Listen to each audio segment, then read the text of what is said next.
Hello, everyone, and welcome to the Women in Leadership Talk podcast.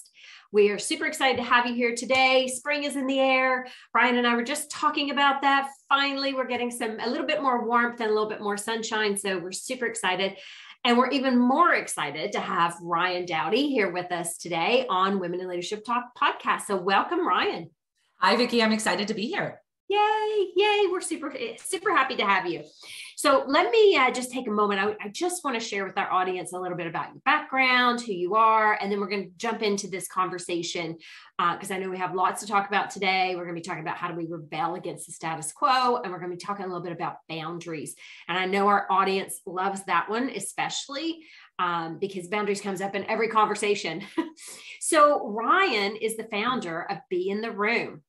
And after 15 years in a corporate environment, Ryann woke up one day feeling unfulfilled, bored, stuck, frustrated, and guilty. And how many of us can relate to that? Yes, have been there in our lifetimes. She had really done all the things that she was supposed to. You know, she got her MBA, she got married, she had kids, she got the house, all those things that we all, strive for.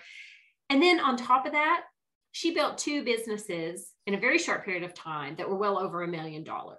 But throughout that, she was still burned out, stressed out, and feeling overwhelmed very quickly.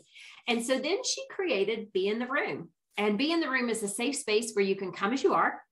And this woman here we have with us today, she's on a mission. She's on a mission to create a safe space for every woman who's ever been told she's too much, she's too picky, she's too loud, she's too anything, right, to come together to be fearlessly themselves. And so Ryann, super excited to have conversation today and learn about how you did this. So let's just jump in. Let's jump in and get to know you a bit better, if that's okay. That sounds great, Vicki. I'm excited. Awesome. So during your journey, I know you discovered much about yourself, and you probably also discovered a lot about those around you, but maybe just talk a minute about your background, because I know you came from sales, and just give us some of the highlights of where you came from. Yeah, absolutely. So I spent 15 years in the corporate world in sales. So I started my career selling radio advertising in Orlando, Florida, and then proceeded to sell every type of advertising and marketing known to man over the next 15 years, going from individual contributor to regional sales trainer, national sales trainer, channel sales manager, and then finally retired from the corporate world as the director of sales for a digital marketing agency actually here in Kansas City. So started my first couple of businesses were in the sales and business coaching arena, 100% online. I started first helping, we said, high achieving women leave their 9-to-5 and build profitable businesses. And then from there launched a second business doing sales training for online entrepreneurs. So it's just been a wild and crazy ride. I live in Kansas City. I'm married. I have 3 kids. I have a 17-year-old stepdaughter, an almost 3-year-old, and a 5-year-old.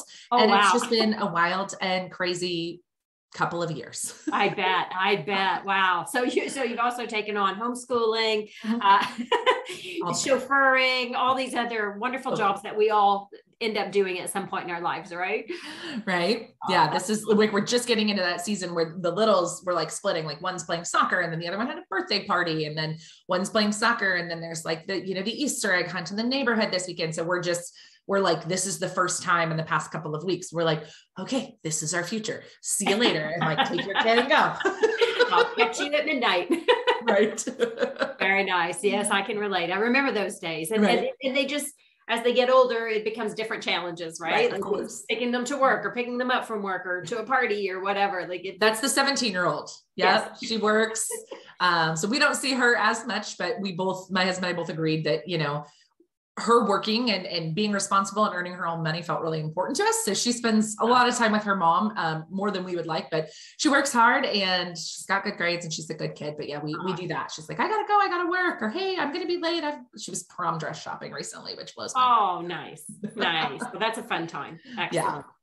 Well, let's jump in a bit. Let's talk about, one of the things that you and I had discussed when we talked earlier was, realizing that even when you're around all these people, that you were still feeling alone. So let's just dive into that, because I hear that often from my clients and friends, right? Like, you've got a lot of people around you, your 3 kids, husband, like work, all this, but you still inside, there's that, feeling of being alone. So maybe you can tap into that. Absolutely. So it's so funny. I was just chatting with my husband about this, because he, Be in the Room is a newer venture for us. And he's like, can you just like pull it apart for me, Ryan? Like, explain to me what it is. And I'm like, there's something that nobody tells you about success and climbing a ladder. And that the conversation changes because your challenges change. And if the people around you aren't having those same challenges, all of a sudden you start to feel like your challenges are trivial, right? It's like, oh, we lovingly call them champagne problems, right? When you're successful, they become champagne problems. And there's that thing where you're like, well, I don't want to burden somebody else who has this big giant problem, right? When I just have this champagne problem. And so what we do is we internalize it all, and we're like, okay, I'll fix it. I'll get it. Oh, that person's having a bad day, or that person's stressed out, or that person has bigger problems, I'm using air quotes, than I do. So I'm just going to stuff mine down. And so that's where I think the isolation comes from, is we're surrounded by people, but we don't want to burden others with the challenges we're having, because our challenges tend to look or feel a little bit different. And so it's this thing when there's people in the world that like struggle to put food on their table. And I'm trying to figure out, how to cut a tax check for more money than I made in 2017. Right. And so the conversation changes. And I think that's what creates that isolation, is because we now feel disconnected, which again, it's an internal thing, right? But that's what I really mean by feeling alone. I felt alone because this was 2017 when I had my moment where I was like, where I'm at is not working for me. I had so much guilt around it, Vicki, because on paper, I had it all. I mean, literally everything that we're told to want in the American dream, I had, and I was not fulfilled in that. And so I felt really guilty, but I didn't want to admit that to anybody because I felt bad about it. And then in turn, that now we're in this like guilt and shame spiral that feels very isolating. Yeah. Yeah. Wow. When you were saying that, so a number of things came to my head, and actually even a conversation I had earlier this week with a male colleague, or not a colleague, more just a peer. Right. And he made the comment, he goes, I'm struggling with some things. And I said, hey, you know what? I'm always great to listen. I have a good ear. I'm happy to listen to it. And he was like, no, he goes, it's my problem. I have to carry the burden alone. And so I thought that was interesting. And then just even how you described that, like everybody has stuff, sure, right? And so it's varying degrees, and that doesn't mean it's less important, right? Because if it's bothering you, this is like you said, all of a sudden you were feeling this guilt and this shame, and like you've got to have someone that you can talk to about those things. Sure. Yeah. Okay. So what have you done to build that support system around you? Mm-hmm. How have you created like-minded relationships? I think is the best way to say that. Sure. So it's happened a couple of different ways. The first time it happened for me, Vicki, it was completely by accident, but I don't believe anything's by accident. We literally moved 12 miles. So you're like, oh, no big deal. Our friends are just up the street, right? But in all of this, I had a little guy. So I think maybe Davis was 6 months old when we moved. So we moved, and I had a baby. And in all of that, we wound up making all new friends. It wasn't an intentional move. We weren't trying to get away from anything. We always thought that those relationships would stay there.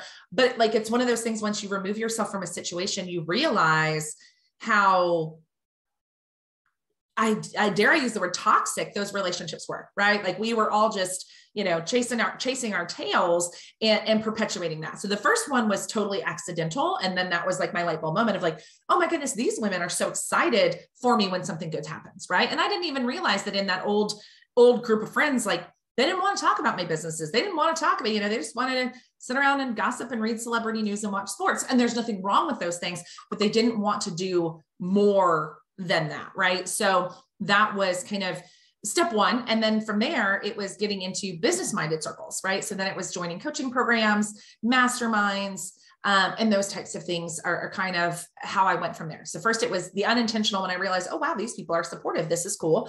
And then I started investing in myself and my business. And then I started meeting people. But then what I quickly realized from there was that when you become a thought leader in those spaces, which I did, and I was very blessed and fortunate to do so, then all of a sudden, in the beginning, you're like, let me tell you what's going on. And then you're like, ooh, now I'm a thought leader. So I don't want to tell them I don't know what I'm doing, or I don't want to tell them that I feel isolated. And I don't want to tell them that I feel like, hey, maybe I created something I'm not in love with. Right. So then it literally became to creating this community when I realized that this is not a me problem. We always think it's a me problem, right? Like, oh, I'm the only one with this problem. Nobody understands. Obviously that was not the case. So for me, it then became curating it. I literally went out and started one by one picking women that I had connected with and talked to and had conversations with. And so it started really small. And then I just went on social media one day and I said, hey, does anybody else feel this way? And the response was overwhelming in the best way possible. So that's actually how Be in the Room was born, so that we could, I jokingly call it like the bag of rocks that we have a tendency to carry around as high performers, like as a place to put that bag of rocks down and have open and honestly, and take our rocks out of the bag and talk about what's in the bag. So, it evolved over the years, but, first it was unintentional. Then it was, hey, I want people who are also growing businesses. And then I realized I just want people who understand this phase of life that I'm in, or this, phase of growth. Mm-hmm. I love that. I love that. And what you just described there is such an important journey to go through. And I think oftentimes we will feel that guilt, right? Or we don't know how to set the boundaries in place with the people that you've, for an example, the women that you were describing wanted to sit around, read celebrity magazines. So before we jump into how to cultivate more of the positive relationships that are really supportive, how were you able to create those boundaries and, sort of separate yourself in a way without totally devastating relationships? I'm not sure I did that well. Okay. Okay, fair. But again, it wasn't intentional, so in this time frame where we made this move, we were building a home. So for 3 months, we actually lived with my parents. I don't advise it, with a teenager, an infant, and 2 dogs for like 90 days in my parents' house. It was a lot. God bless them for letting us do that. But so then we did have the location barrier. So at first it was location. I was like, okay, we're 40 minutes away and I have a newborn. And then I hid behind my kid. I was like, well, I can't, we can't come over tonight because, my kid has to go to bed, and that's when I realized how one-sided the relationships were, because when this group of friends, there was another woman in the community or in the group that had children. And so we always went to her. We're like, okay, cool. You have babies. We don't, we'll come to you. But then once I had a baby, nobody was coming to me. Right. It was like, oh, well, just bring them along. And again, have baby, will travel. Like that was not the issue, but it was just like, okay, but like, this isn't easy for me and this isn't convenient for me. So there was no like big blow up or anything like that. It just like more and more time went on. Right. And the invitations on both directions became fewer and farther between. So it was never like a big blowout or anything. It just was like, you invite somebody somewhere so many times and they say no so many times, or then like my husband and I started realizing we didn't even want to extend that invitation anymore, like just in case they say yes. And so that's, like I said, I don't think I did it gracefully. And like I said, because it wasn't intentional. But again, if I'd run into any of those people on the street tomorrow or at an event or something, like I would love to see them. It's not like, oh, I think you're a bad person, or there was nothing like that happened, Vicki. It was just a matter of, okay, we're not running the same race anymore, right? Like we are now all running very different races, and I'm cheering your race on from over here, but like, I can't be on that track with you. Yeah. Yeah. And I think that's important that you've identified that, right? Because that in itself is a boundary, recognizing what you need versus and what's serving your needs versus what are you doing to sort of placate individuals that aren't really, that important in your life. And that's not a mean thing. Sure. So, okay. So what has that taught you, Ryann? Like when you think about, now how you surround yourself with individuals, what has those experiences taught you about new relationships? Well, there's a couple of things, right? There's the heartfelt things, like the length of time that you have known someone is not an indicator of how important they become to you or how connected you can be. So true. I learned there have been women that like I've literally met just a handful of times. And like, I don't know what it is about you, but like just the connection, the camaraderie, like all of those things is really cool. So I think I've learned that as well, right? Because we're also taught like, oh, we were friends since childhood. And I'm like, that doesn't always equate to good friend, right? And I mean, I do have some of those humans that I've known my entire life that, you know, we can not speak for years and pick up where we left off. But like, to me, time doesn't always equate to connection and relationships. I think that's the first thing that I've learned. And two, that, you know, when you show up fully as yourself, you attract more of those people. Which is why, like I said, the first move I could not have made intentionally. I didn't know it was a problem yet. Like, I was not problem aware. But once I realized what was happening in that shift, then it was like, okay, now I need to start being really cognizant of this. So then it became a boundary. And I can give you a specific example. There's a woman that I know, we travel in similar circles. She's a lovely human. She has a huge heart, but she just carries drama around with her everywhere she goes. And like I said, I love her a lot as a person. But I don't play into it. So we have a group of girlfriends, and she was like, another girlfriend of mine says to me, like, I don't know what to do about this. It's starting to become an issue. Like, she's calling me 2 or 3 times a day to deal with this and to deal with that. And she's like, how come she doesn't call you? And I was like, because I'm just not available for it. I'm just not available for it. I'm totally available for a glass of wine and a hug and a good cry, and I'm out. I'm not available for 3 or 4 phone calls a day for whatever drama you're dealing with. I mean, and again, I don't mean to sound callous or insensitive or like other people's problems aren't real, but I just knew that, like, I can't, if I take on your stuff, when I start taking on your material, the bag that I'm carrying suffers. And so I'm just not available for it. I'm available to be loving. I'm available to have an open heart and an open mind, but I'm not available to investing my energy in relationships that are not mutually beneficial for both parties. And not that it's always that way too, right? There's this balance of sometimes you're the one pouring into a relationship and sometimes someone's pouring into you. But this idea that if we're not both consistently pouring into the cup, you know, the cup will at one point in time, like, knock over and be empty. Right. So that is how I feel about relationships. And like I said, there are seasons in relationships, but like, we've got to both be pouring into the cup at one point or another. Nice. Well, several things you said there are so important, because I think a lot of times that guilt will keep us hanging on in relationships that are no longer serving. And if it's not serving, then, you know, for either person, because it is mutual, it's not a one way. Right. So let's talk about, you know, and those are great examples, but let's pivot here a little bit and talk about, you move from this sales environment to be in the room, right? And great reasons for why you did it, but let's talk about that a little bit. What really truly inspired that, and maybe just share a little bit about being in the room. Yeah. Thank you for that. So what inspired it? So, you know, there's business number 1 was when I was working with individuals. That business was great. We launched business number 2, and business number 2, I started with a partner, and it got big faster than we ever could have imagined, which is an incredible problem to have. So ultimately I decided to retire like my flagship program.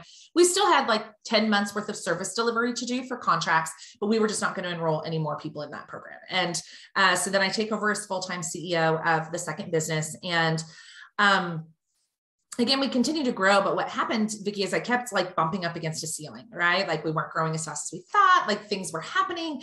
We had customer complaints, which I'd never had in my previous business. Like, we had chargebacks, which I'd never had before. And I'm like, what is going on? And of course, I think it's a sales problem and a marketing problem and it's the wrong ideal client avatar. And we're just not serving the right people.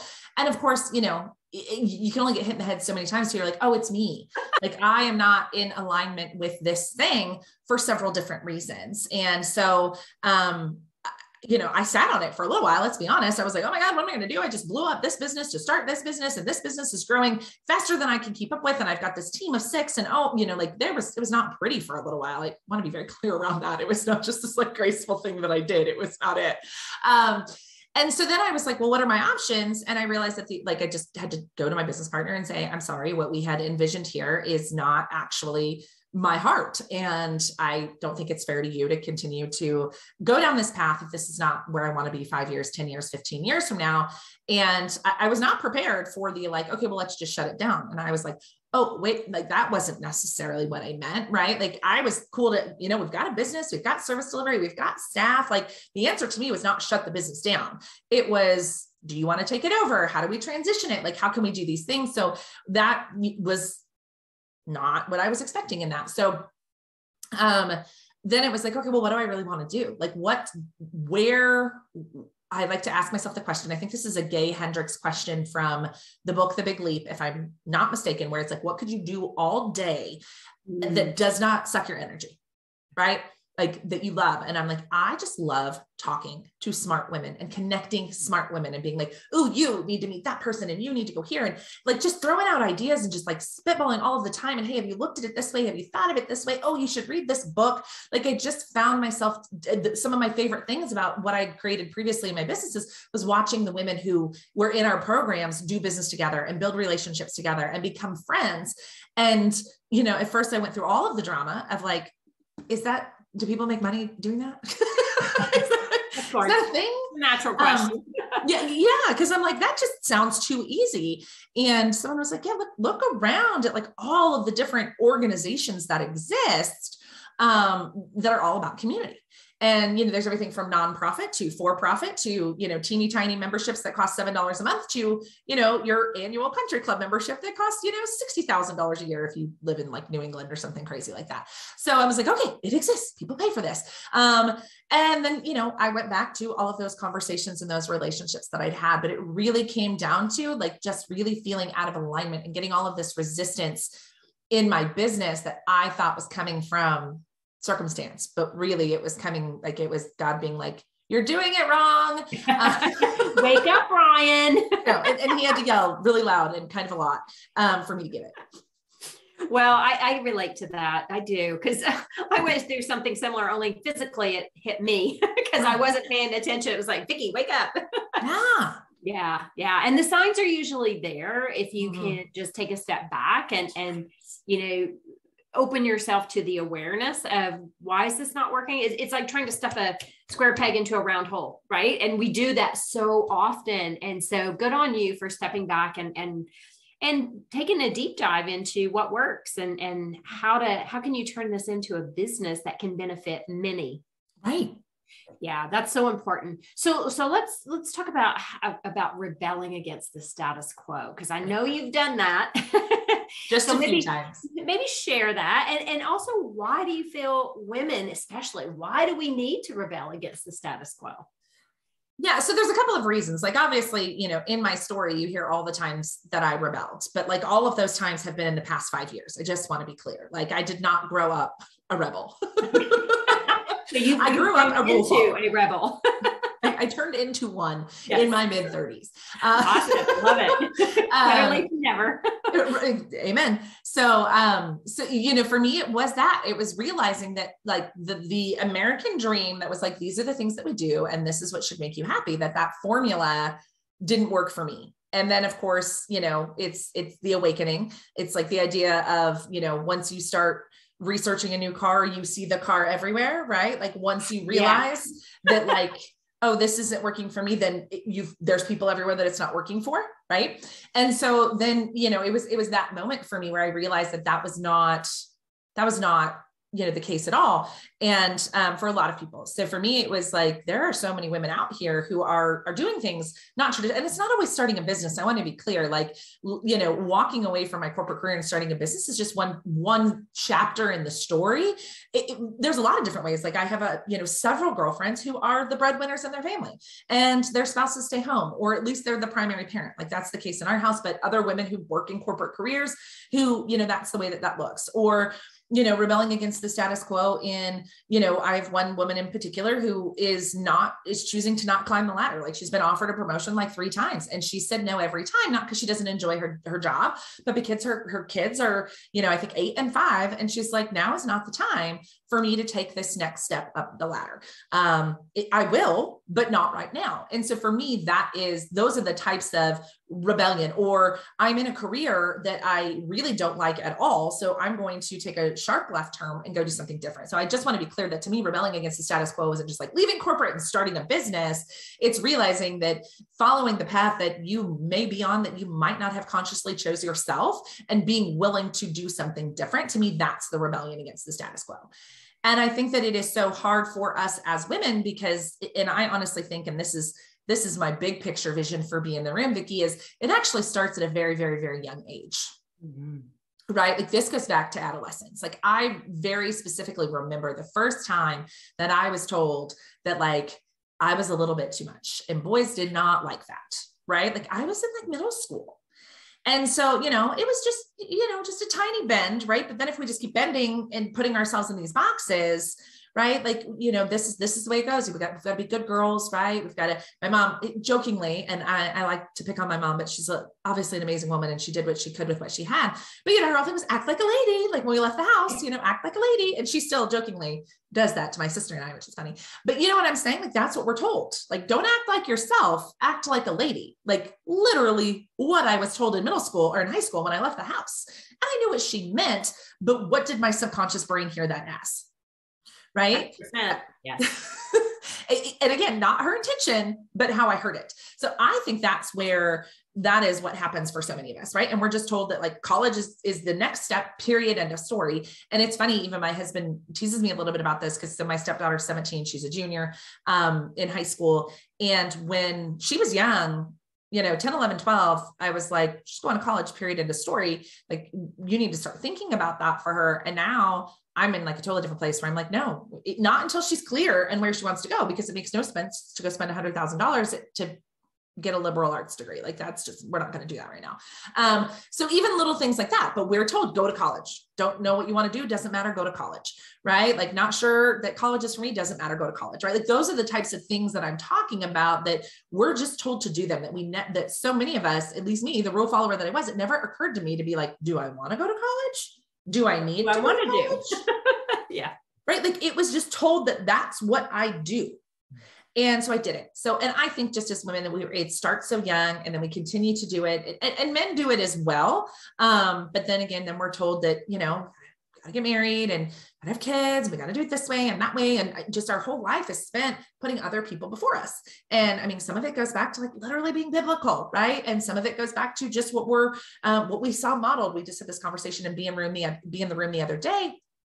Most of us saw modeled in our homes was that, our fathers, if you had a father figure, was the breadwinner, and that he was catered to and served around, and dinner was served around his schedule, and he was served first. And again, we do the best we can with what we have. Like, I just want to be very clear. This is not like a man bashing thing, but it's literally what we've been modeled.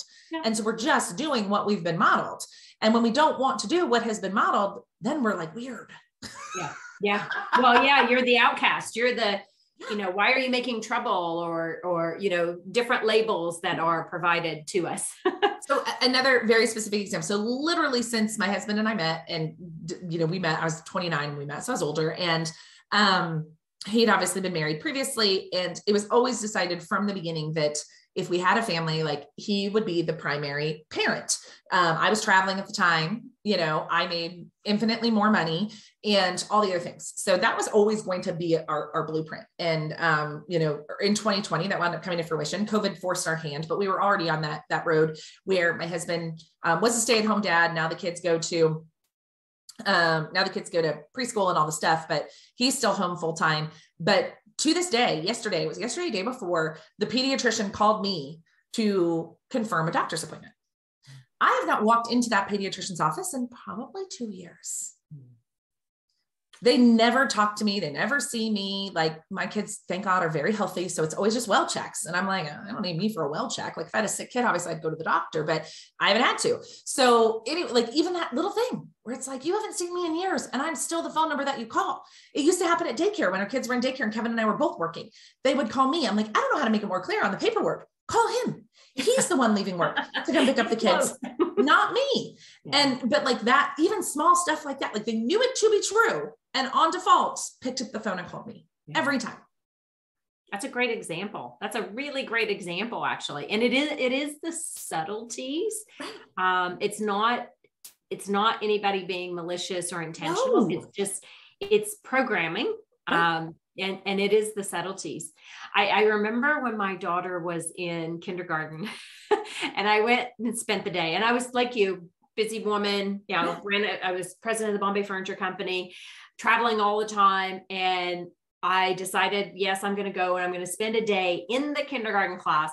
And then I had a whole new appreciation for teachers. Right. I was like, yeah, I understand why you need a sabbatical. But I remember her teacher saying to me, she goes, she said, I know it's a handful at home, but don't temper her. Don't temper her, because we need kids like her that are going to lead.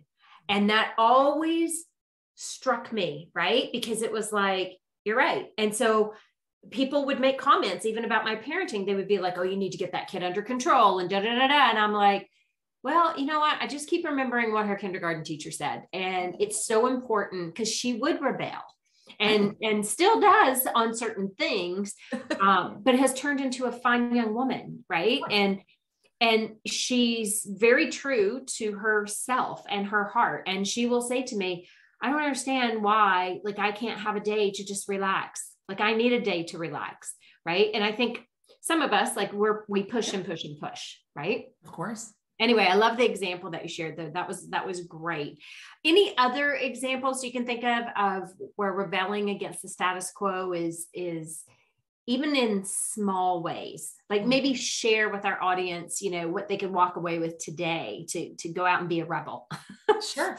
I mean, I think it starts with just questioning everything, right? Like questioning everything, not in an obnoxious way, but in the, why do we do it this way? Right. Again, I will give you an example. I do not get up in the middle of the night with my kids. My husband does. And he does because he can function off less sleep better than I can. Like, I'm off schedule for like 1 or 2 days and like brain fog, like I'm a mess. He can roll with it. So it's not, and this was before he didn't work. So it wasn't just like, well, you're not the one working, so you go. It wore on me so much more than it wears on him. And, but it was just a conversation that we had and something that we both noticed. And so I encourage women, and we talk about this and be in the room all the time, to just ask, why do we do it that way? Right? Do we do it that way because default, or because we like it that way, or because, so just little teeny tiny things that it's like rebellion again, like just little stuff. Again, going back to more the home than at work, but things like having someone clean our home. Again, I hear so many women like, my husband doesn't understand that investment. And I'm like, do you guys ever fight about cleaning the house? Because to me, it's great that my house is clean, but like, we've stopped fighting over who cleans the glass shower doors, right? Like, we argue less because someone cleans our home. So yes, our home is clean, yay, but we fight less about that. So it's just like, why do we do the things that we do? And then in the workplace, the same thing. I had a call with a woman yesterday, and she was talking about, even in body language, in business, like in meetings, look at all the men in the room and look at all the women in the room. Women have a tendency to nod, right? Like we have a tendency to want to create that connection. Yeah. Lean in, we have a tendency to fidget more, which again, might just be a tick, but it appears the perception of that creates a deficit. It does. It's perceived. And again, all you're doing is being an active listener, which is what we've been taught to do our entire flipping careers. And we need to teach men to be more active, and they're listening. Right. But like the men are stoic. They sit there, my pen in my hand, they're just watching the presentation. But so like small stuff like that it's just like, why do we do that? Why is it done that way? So for me, it's just question the things, and especially anything in your house or in your business or your career that you're questioning, that you feel resentful. Why do I resent this? And is there a different way to do this? Yeah. I love that. Choice is so important. Amen. Like, really, really getting a different perspective, because it's never one way. Right. And people always say, oh, I have to do this, or this is what I know. And it's like, well, then learn a different way, or talk to someone and get a different perspective so that you do have different choices. Right. Yeah. Yes. Awesome. Some really great feedback. Anything else, Ryann, before we wrap up here? Anything else that you would want our audience to walk away with today and implement? One thing they could do. The one thing I encourage you to look at is your relationships. Not question them in a negative way, but like, is there the person who like calls you and you don't want to pick up the phone calls? right? Like, are there the people around you who are not supporting you in some way? And again, my suggestion is not to like start cutting people out of your life. But what I learned is that most women don't get asked that question. Like you said, choice. They're not necessarily told like you have a choice. You don't have to pick that call up, right? Like you don't have to, go to your mother-in-law's every single Sunday for dinner if she talks to you like you're stupid. Like people don't think that they have choices. So for me, it always starts with the people, right? Because that has the most impact. So like who's closest to you that is draining your energy? Yeah.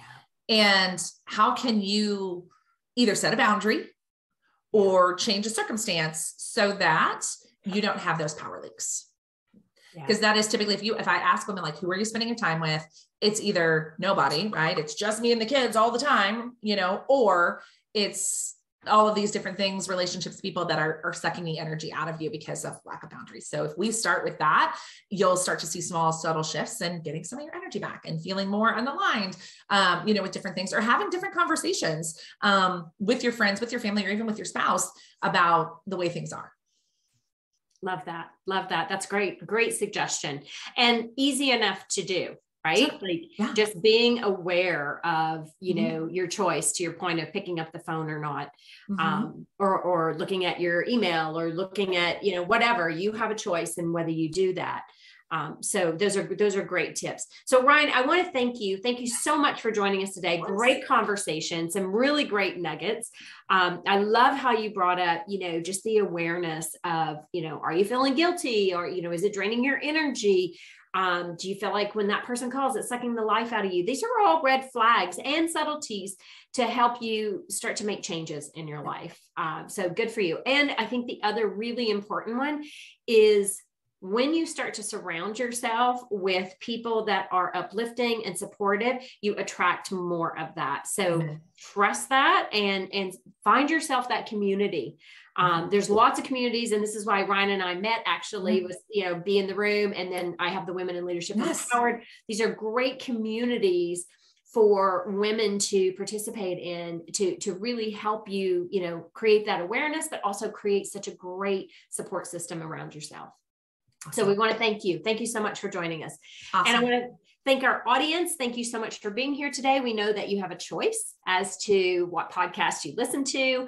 Hopefully, you'll continue to listen to Women in Leadership Talk and take away some great nuggets that have a lasting impact in your life. So thanks again for joining us, and we'll see you next time. Bye for now.